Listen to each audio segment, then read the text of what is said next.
శీర్షిక దిగుడుబాయి. రచన డాక్టర్ ఏనుగు నరసింహారెడ్డి. పఠనం రవీంద్ర సూర్య నామాల. ఇది బాయి.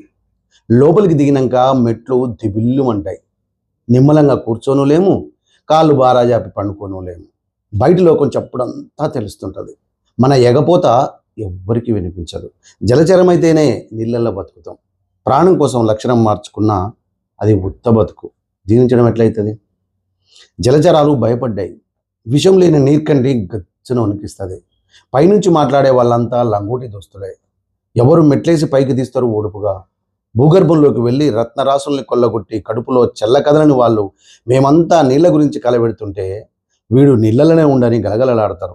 సముద్రం అంతా నూనెల దుంకినా ఒంటి మందమే ఆడుతుంది. బావి నుండి బయటపడేది ఎట్లా?